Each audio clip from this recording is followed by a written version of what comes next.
Oi,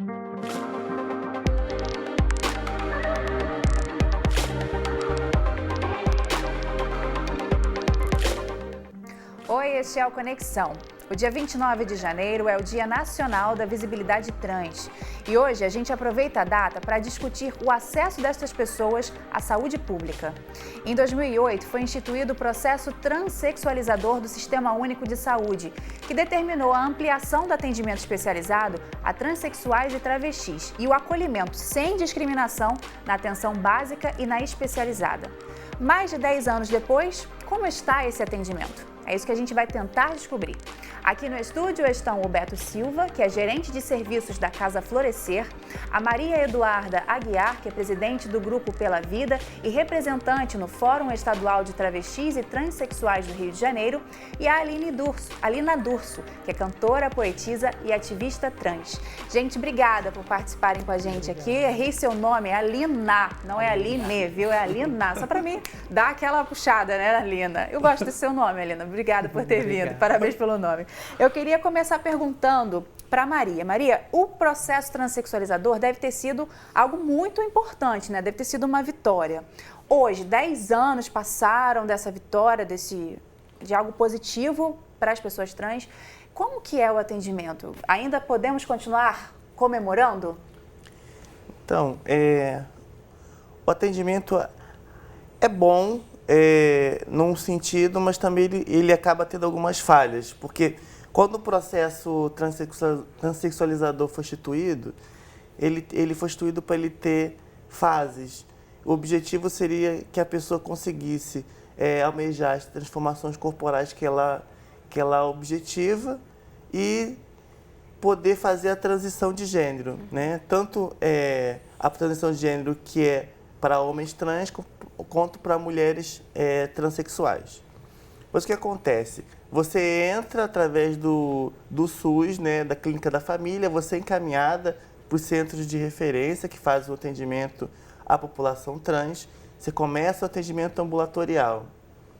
Só que os principais centros que eu conheço não estão conseguindo, por exemplo, distribuir os hormônios que são necessários, porque a terapia hormonal ela é constituída de hormônios femininos, que se chama o estrogênio, e o antiandrógeno, que é aquele que diminui a testosterona, isso na transição de mulheres transexuais. De homens transexuais, eles usam testosterona, e tem também um outro tipo de terapia que também não é fornecido dentro do processo. Então, hoje, o que a pessoa que precisa fazer o processo de transição, o que ela tem? Hoje só atendimento ambulatorial, ela não tem cirúrgico, é muito difícil, tá? No Rio de Janeiro, por exemplo, a informação dada pelo hospital, pelo Predernest, que é quem faz as cirurgias, é que fizeram 7 cirurgias por ano. Então, assim, eles têm que dividir o centro cirúrgico com outras especialidades da urologia. Então, por exemplo, a urologia, ela não faz só a redesignação de gênero, ela tem outros procedimentos cirúrgicos. Então, não existe um ambulatório só para as cirurgias das transexualizador, ela é dividida. Pelo menos aqui no Predernest acontece dessa forma. E como nós não temos outro centro aqui no Rio, a lista de espera normalmente para cirurgias está em torno de 10 anos, 8 a 10 anos. 10 anos que a pessoa espera para conseguir fazer a cirurgia. Isso, a gente não tem a distribuição de hormônios, apesar da verba vir do governo federal para as secretarias de saúde, e a gente só tem o atendimento ambulatorial, que ainda está sendo feito no IED, e agora foi aberto um ambulatório em Niterói. Então, assim, a pessoa, ela tem que passar por esse processo, ela tem que lidar com essas questões. Então, hoje ela tem um psicólogo que a acompanha, né? Mas ela tem que arcar com a compra dos medicamentos. Sim, ela tem... E é um custo elevado? Então, ela tem o atendimento psicológico, psiquiátrico e endócrino obrigatórios pelo procedimento transexualizador, porque para você fazer parte do processo, você tem que passar por essa equipe, e então você é agendado para as consultas, enfim. E na hora da aquisição do medicamento, ela vai ter que comprar. O medicamento, em média, está entre R$100 e R$150, né? Isso por mês que a pessoa deveria gastar? Por mês. Em média. Mas de acordo com a portaria, todas as pessoas trans teriam direito a receber essa medicação. Sim, teria o direito a receber a medicação fornecida pelo SUS. Entendi. Alina, na sua opinião, quais são as lacunas quando você pensa em atendimento das pessoas trans? Já que você fala sobre se deve conviver também, né? Já que você é ativista, né? Qual a principal lacuna que você enxerga?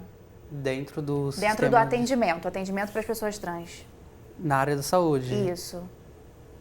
Olha, eu acho que o principal obstáculo que nós, pessoas trans e travestis, enfrentamos na área da saúde é, tipo, o desrespeito com o nosso pronome, né? Que é uma das coisas que a gente enfrenta em todos os espaços que a gente está presente, mas principalmente dentro da área da saúde, que é onde eles têm contato com os nossos documentos, né? Que muitas das pessoas trans ainda não retificaram os documentos e aí nos tratam pelo nome civil. E não respeitam o nosso pronome, e esse, para mim, é um dos maiores obstáculos que a gente enfrenta dentro da área da saúde. O fato da pessoa não respeitar o nome, quais as consequências que essa atitude, assim, que parece que para quem não passa por isso é tão simples, né? Você não chamar a pessoa pelo nome dela. Quais as consequências que isso traz para a pessoa trans? Olha, eu não posso falar, tipo, por todas as pessoas trans, porque eu acho que são níveis e níveis de disforia, mas pelo menos no meu caso eu me sinto muito disfórica. Disforia é quando uma pessoa trans, ela não se sente bem com o seu corpo ou, enfim, com o gênero que te encaixa, sabe? Quando você sente um desconforto com alguma parte do teu corpo que você não se identifica com ela, não necessariamente sua genitália. E quando me chamam, pelo menos pelo meu nome civil, que nós trans e travestis, a gente costuma chamar de nome morto, eu me sinto muito disfórica. Tipo, é como se eu fosse uma subcategoria de mulher, sabe? Eu me sinto meio que inferior e esse eu acho que é um dos piores, tipo, obstáculos que nós, pessoas trans, enfrentamos, sabe? Eu acho que é eu acho que é uma das maiores, tipo, como que eu posso dizer? A gente é afetada diretamente, sabe? Quando a gente tem o nosso pronome desrespeitado. Entendi. Tipo, a gente se sente muito desconfortável. Quer eu, pelo menos. adicionar, Maria? Eu tô vendo que você está concordando ali, você quer adicionar?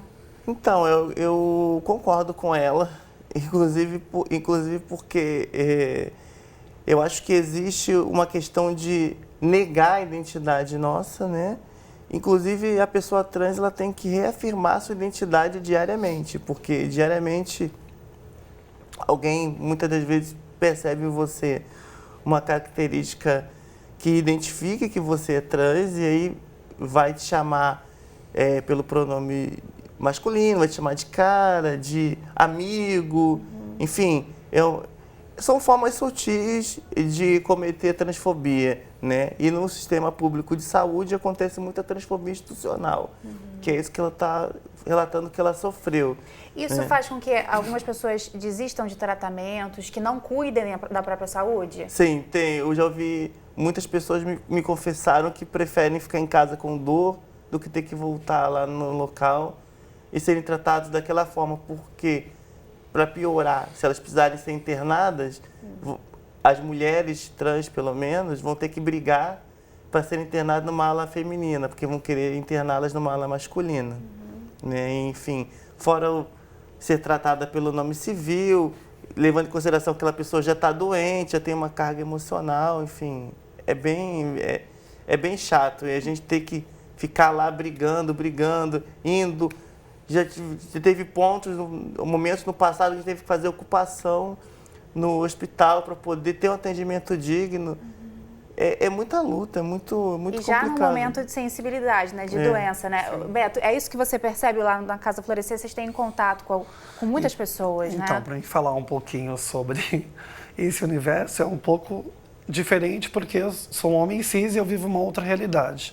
Mas lidando com as 30 meninas que residem no espaço, num contexto de 3 anos quase, que a gente começou os serviços em março de 2016, então é muito recente. Passaram 218 meninas. Desse grupo, eu entendo que grande parte veio muito fragmentada em função de muitas rupturas que começaram dentro da própria família. Envolve N questões. E aí acho que a saúde ela entra como foco principal, que eu acho que é a base de todo ser humano, né? A gente fala muito da questão da educação, mas quando você não se vê nesse corpo e você transcende, você se sente limitado, o processo é muito mais doloroso. A gente está até vendo a página da Casa Florescer no Facebook. Vocês oferecem justamente um local para essas pessoas que estão com essas dificuldades dificuldades familiares, é isso? Exatamente. Na verdade, quando eu digo que esse processo feito com a Secretaria da Assistência e Desenvolvimento Social foi um grande avanço. Algumas pessoas entenderam que talvez não seria necessário a casa, mas o que acontece? Muitas meninas tinham seus direitos violados em outros espaços, que não só da questão do nome, a questão, de repente, de você ser acolhida. A gente recebe muitas pessoas de várias regiões do Brasil, não só de São Paulo. Então, eu digo que o nosso êxito principal é justamente o acesso à saúde, que seria 100%. Porque a gente fala muito de DST, HIV, muito ligado à questão da travesti ou transexual. E não é. É uma questão que vai muito além. Mas você começa a gerar uma outra possibilidade da pessoa se auto-reconhecer. Porque você começa ali, por exemplo, eu não sei o nome de civil de nenhuma menina. E fico constrangido, de repente, quando alguém fala de alguma maneira, quando de repente eu a acompanho. Porque eu acho que você está vendo uma mulher, é uma mulher. Quem sou eu para fazer um julgamento em cima daquela pessoa? Até falando sobre essa questão do nome, que das vezes que a gente trata sobre essas lutas das pessoas trans, essa questão do nome sempre é muito sensível, sempre é muito levantada por todas as pessoas trans que vêm aqui ao Conexão. E aí, no ano passado, né, em 2018, a STF definiu que todo cidadão ou cidadã tem o direito de escolher a forma como deseja ser chamado e chamada. A decisão foi unânime e reconhece que pessoas trans podem alterar nome e sexo no registro civil sem que se submetam à cirurgia. Foi levado em consideração o princípio do respeito à dignidade humana. E aí, conversando aqui fora do ar com a Maria, ela tá me dizendo que tem duas questões, né? Tem a questão do nome social e a ressignificação, que você falou? Redesignação? Retificação. Retificação. Explica pra gente a diferença dos dois. Então, como no Brasil a gente nunca teve um procedimento homogêneo de retificação, porque antes da decisão do STF, cada juiz decidia os critérios que ele ia utilizar. Tinha juízes que pediam cirurgia, pediam perícia, que pediam fotos. Então, se usava o nome social. E o nome social ele tem um histórico, ele é de 2004, ele vem do SUS, vem dos princípios do SUS, o nome social, porque foi a ferramenta que o SUS conseguiu para poder fazer com que as travestis e as mulheres transexuais começassem a ser bem tratadas no SUS e pudessem frequentar o sistema de saúde. E aí surge o nome social com a primeira campanha do Ministério da Saúde, que é Travesti e Respeito, em 2004. Foi daí que surgiu. Depois de 2009, é oficializado na portaria, mas a campanha em 2004 foi a campanha histórica do nome social para a população trans. E a partir daí a gente evoluiu, o nome social é o nome que você usa. Eu chego e falo assim, eu sou Maria Eduarda, mas eu não tenho documento nenhum dizendo isso. Mas no SUS era garantido, a carteirinha era feita com o nome social, apenas nome social. E aí nós fomos evoluindo até que em 2018 aqui no Rio a gente conseguiu o CIS, que é o cartão de identidade social. Mas isso ainda não é retificação. Pelo Detran, não é retificação. A retificação é pela decisão do STF, é você comparecer no cartório de registro civil de pessoas naturais, apresentar o requerimento junto com as certidões que são requeridas dentro do provimento 73/2018, que é o provimento de retificação civil extrajudicial para pessoas transexuais e travestis. E a partir daí o procedimento tem que ser totalmente administrativo. Problemas. Os cartórios ainda não estão sabendo como lidar com essa situação e estão enviando todos os processos para o juiz. Por quê? Porque no próprio provimento diz que em caso de suspeita de fraude, o oficial do cartório deva enviar para o juiz de registros públicos.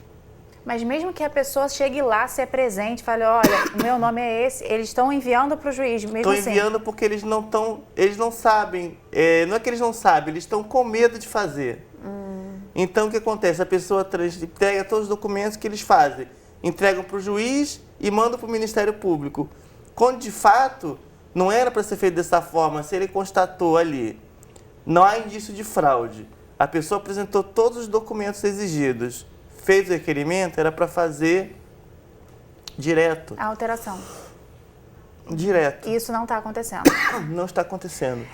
São vários, parece que, né, são vários pontos que as pessoas têm que ficar lutando São muito, vários, né? Vários empecilhos. E isso né? deve cansar, né, Alina? Sim, sim. É muito burocrático esse processo de retificar o nome. Eu estou nessa luta faz 8 meses, desde que eu vim para São Paulo. Eu estava tentando na minha cidade natal, não consegui lá por conta desse mesmo motivo, tipo... São empecilhos que eles colocam para disfarçar a transfobia deles, sabe? A gente é muito alvo de transfobia nesses espaços e principalmente quando se trata de retificar o nosso nome. A gente vai lá, a gente apresenta todos os documentos que são pedidos, que são exigidos, né? E mesmo assim eles continuam colocando empecilho e aí mandam para juiz e aí torna o processo ainda mais demorado. Né? Eu queria que a gente fizesse uma pausa para assistir um trechinho de um vídeo que foi produzido pela Coordenadoria Especial da Diversidade Sexual do Rio de Janeiro sobre o atendimento de pessoas trans em postos de saúde na capital carioca. É uma prática que é boa e merece ser compartilhada. Vamos assistir.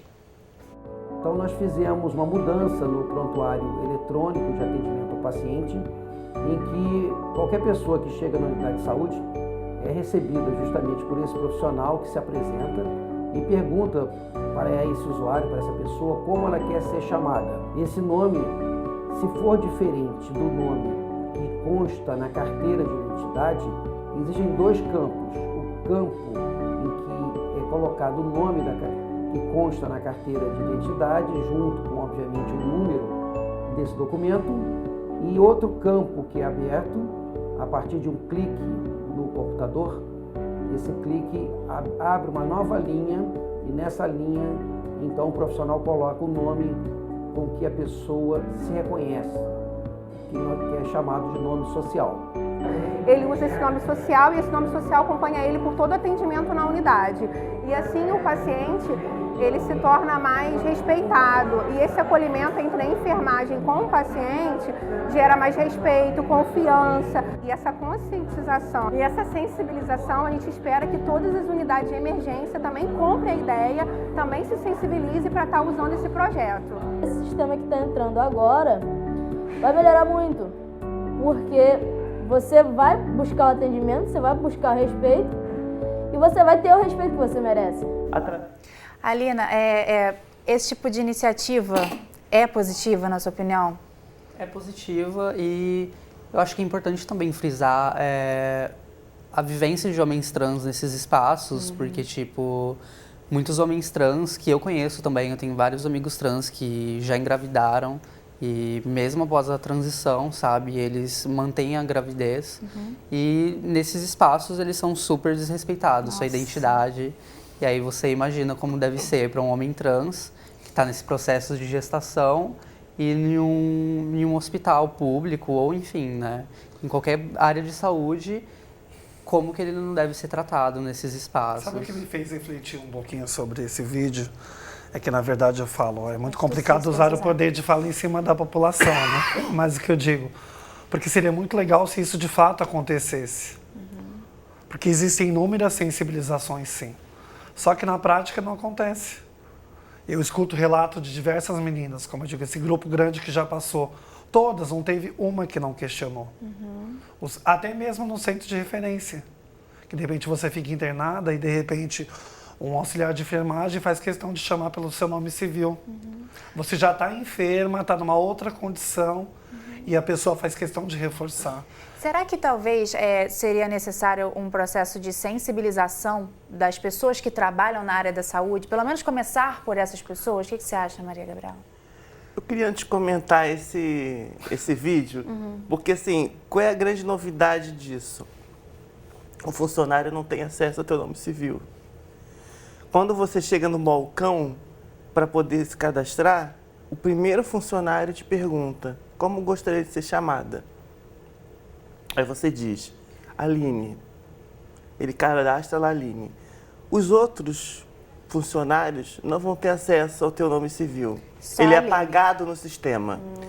Eu acredito muito que uma mudança de sistema possa ser mais efetiva do que todas as sensibilizações. Porque, assim, olha, o nome social ele existe oficialmente desde 2009.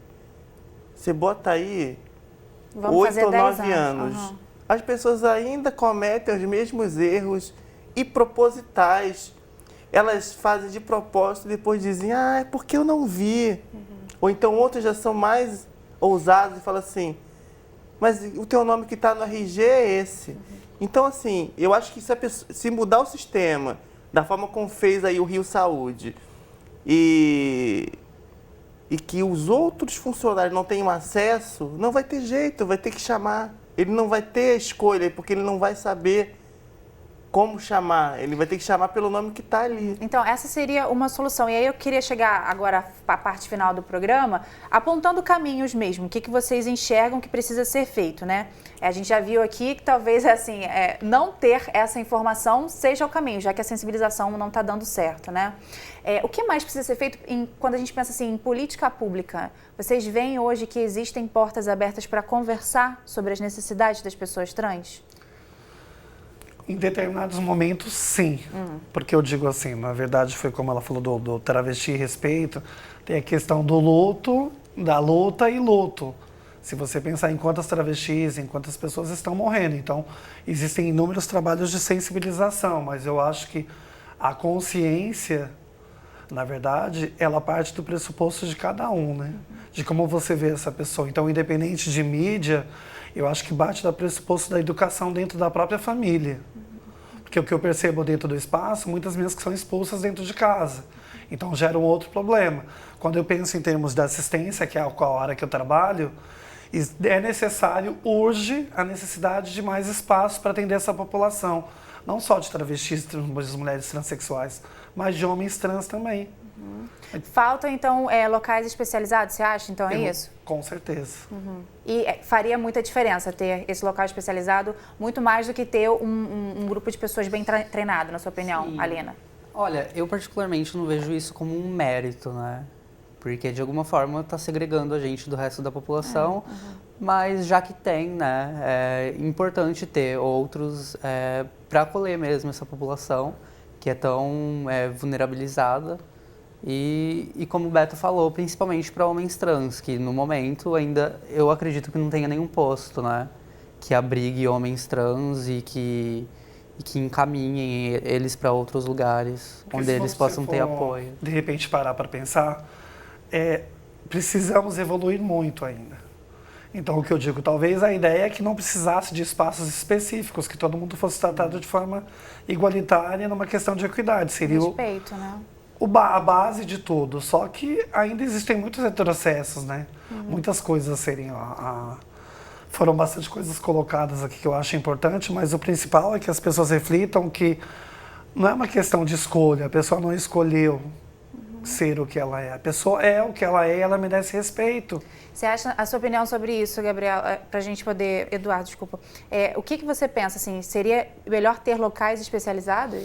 Então, a gente já tem locais especializados para o processo transexualizador. Sim. Então, já estão lá concentrados. Existem os ambulatórios, tem o CRD, né, em São Paulo. Sim. Aqui no Rio tem o IED, tem o Pedro Ernesto e agora vai ter um ambulatório em Niterói. Mas essa é a realidade brasileira? Agora, só que não é brasileira, né?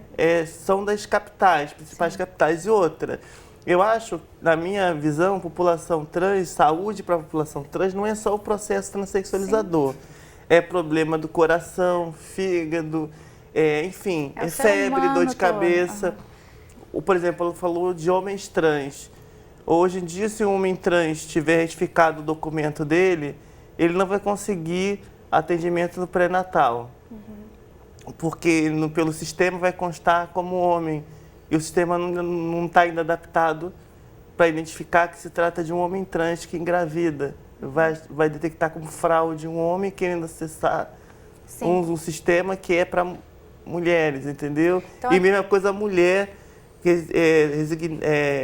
que tem retificado os documentos quando precisa fazer o exame de próstata, por exemplo. Então, assim, vão ter essas situações dentro do SUS, que vai ser bem complicado. Então, eu acho que a saída sim, ter centros especializados, claro, mas também tentar criar uma forma que o sistema seja humanizado para nos atender, porque a pessoa que está, por exemplo, em Santa Cruz, e se o centro de referência aqui no centro, ela tem uma emergência, ela precisa ir num lugar, e o lugar tem que estar bem capacitado para atender ela. Não pode ficar fazendo uma viagem toda vez que ela precisa de atendimento médico. A gente vê que a gente está longe do que é considerado respeitoso para as pessoas trans, né? E assim, a ideia justamente do programa é essa, né? A gente chamar e jogar a luz para esses problemas que essas pessoas estão passando, que muitas vezes as pessoas não estão sabendo disso, né? Sim.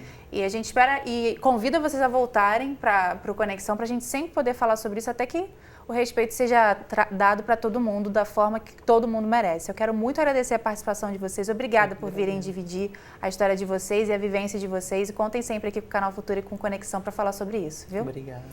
A você de casa, muito obrigada pela sua companhia. Espero que você tenha se informado, ajudado a você também a pensar sobre essas questões. Se você quiser rever essa e outras entrevistas, é só acessar o futuraplay.org. Um beijo e até a próxima.